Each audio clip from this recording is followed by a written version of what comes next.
Assalamualaikum warahmatullahi wabarakatuh. Perkenalkan, nama saya Dina Putrutami dengan NIM 17056624161 dari program studi manajemen. Di sini saya akan mengerjakan tugas mata kuliah logika dan penalaran ilmiah. Saya akan mengangkat topik mengenai hustle culture.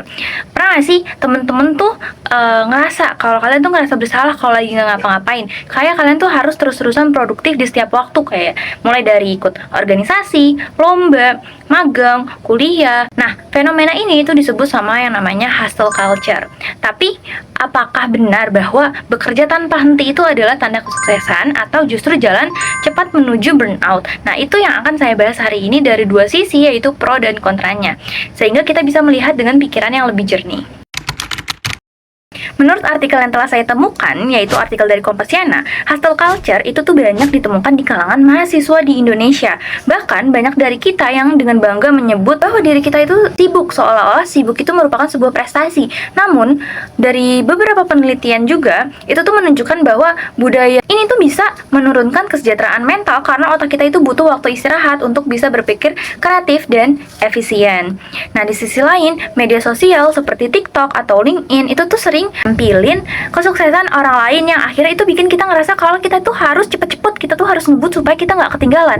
Nah, dari situ muncullah pertanyaan, apakah hustle culture ini benar-benar membawa manfaat atau justru menjadi racun atau justru toksik yang hanya dibungkus dengan motivasi. Nah, teman-teman, kalau sebenarnya kita ngelihat dari sisi positif, sebenarnya hustle culture itu bisa jadi pemicu semangat belajar kita dan menumbuhkan rasa kerja keras kita gitu. Dalam dunia manajemen, ini tuh sejalan sama konsep achievement motivation atau dorongan untuk mencapai target yang tinggi. Karena mahasiswa yang aktif itu biasanya punya networking yang luas, kemudian lebih siap menghadapi dunia kerja dan terbiasa untuk mengatur waktu. Nah, dengan kata lain, sebenarnya tuh hustle culture tuh bisa membentuk mental tangguh dan daya juang yang tinggi yang dibutuhkan di dunia profesional yang kompetitif. Bahkan dari sisi etos kerja, banyak tokoh sukses, contohnya seperti Elon Musk atau Najwa Shihab yang dikenal karena etos kerjanya yang memang luar biasa. Jadi bisa dibilang hustle culture atau semangat hustle itu penting asal tetap realistis dan punya arah yang jelas.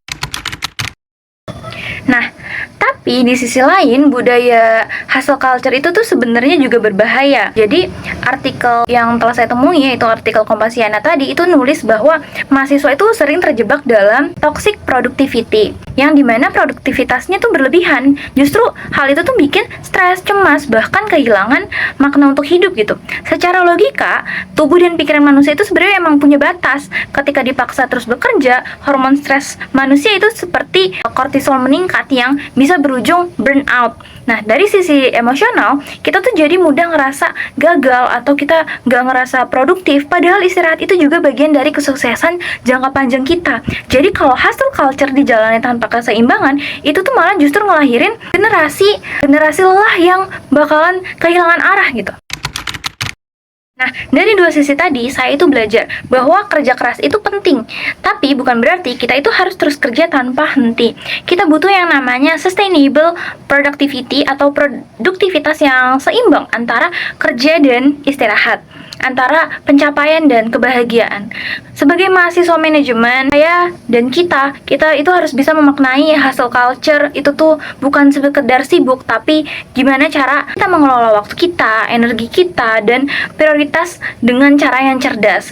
Seperti kata pepatah ya teman-teman, work smarter not harder. Jadi bukan seberapa sibuk kita, tapi seberapa bermakna setiap usaha yang kita lakukan.